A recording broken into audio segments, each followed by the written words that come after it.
ఆంజనేయ స్వామి దండకం కూడా చెప్తున్నాను. అది కూడా మీరందరూ ప్రతి ఒక్కరూ వినాలని నేను మరీ కోరుకుంటూ మీ అందరికీ కూడా నా ధన్యవాదాలు. ఆంజనేయ స్వామి దండకం చదువుతున్నాను, వినండి.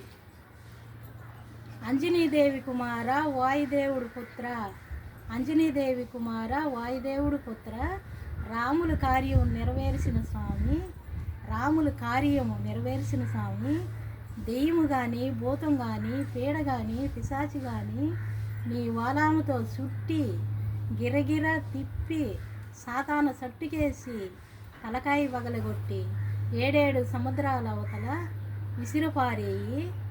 ఆంజనేయ నీ పాదమాన నీ పాదమాన నీ పాదమాన ఆంజనేయ. మీరందరూ కూడా ప్రతి ఒక్కరూ పిల్లలు పెద్దలందరూ కూడా పండుకొని నిద్రపోయే టైంలో ఈ దండకం కానీ చదువుకొని పండుకుంటే మీకు ఎలాంటి కళలు రాకుండా మంచి కళలు వస్తాయి. మంచి కళలు మీ కళ్ళలో బాగా మంచి పూలు పండ్లు కనిపించినట్టు మీకు మంచి కళలు వస్తాయి అన్నమాట. ఓకేనా?